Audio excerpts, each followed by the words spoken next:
विलुप्त प्रजाति गिद्धों को बचाने के लिए अनोखी पहल। रायसेन में 5 गिद्ध खुले आसमान में मुक्त। मध्य प्रदेश के रायसेन जिले में वन्य जीव संरक्षण की दिशा में एक महत्वपूर्ण कदम उठाया गया है। सांची क्षेत्र में 23 फरवरी को डॉक्टर मुख्यमंत्री मोहन यादव की मौजूदगी में घायल गिद्धों को उपचार और पुनर्वास के बाद उन्हें उनके प्राकृतिक आवास में छोड़ा गया। सांची स्थित हलाली डैम वन क्षेत्र में डॉक्टर मोहन यादव ने 5 गिद्धों को मुक्त किया।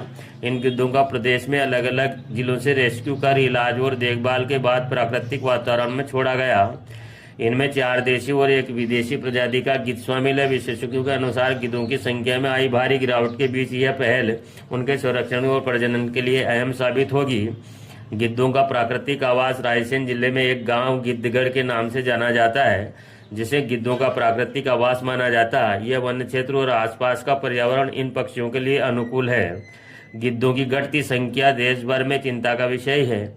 दवाओं के दुष्प्रभाव, पर्यावरणीय बदलाव के कारण इनकी आबादी में भारी कमी आई है। ऐसे में उपचार, पुनर्वास और प्राकृतिक आवास की पुनर्स्थापन की यह पहल वन्य जीव संरक्षण की दिशा में सकारात्मक संकेत मानी जा रही है। वन विभाग का मानना है कि इस तरह की पहल से प्रदेश में गिद्धों की संख्या बढ़ाने में मदद मिलेगी और जैव विविधता संतुलित रहेगी। और खास करके उस गौरव को प्राप्त किया जिसके कारण से वन विभाग पूरे देश में हमारे गिद्धों के लिए भी, देश भर में सबसे ज़्यादा गिद्ध किसी राज्य में पाए जाते हैं तो मध्य प्रदेश में। चीता, लेपर्ड, टाइगर, सब क्षेत्रों में मध्य प्रदेश की ख्याति लगातार बढ़ रही है। मुझे इस बात की प्रसन्नता है।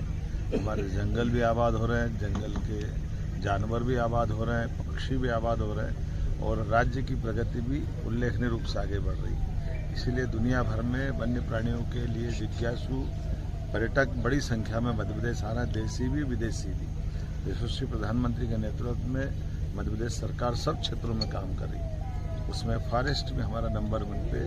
फॉरेस्ट के माध्यम से टूरिज्म के अवसर भी मिल रहे हैं और वन्य संपदा भी सुरक्षित रहती है। हम जटायु का संबंध तो भगवान राम के काल से देखते हैं, जब जटायु और संपात 2 भाइयों की जोड़ी थी और संपात ने अपने भाई को बचाने के लिए सूर्यनारायण देवता से भी अपनी जान की बाजी लगाई थी। ऐसे कई ऐतिहासिक घटनाक्रम हमको हमारे वन्य जीवों के साथ सहअस्तित्व की भावना के लिए मजबूत करते हैं। आइए हम सब मिलकर के इन सबको और आबाद करें, इनको लेकर आगे बढ़ें।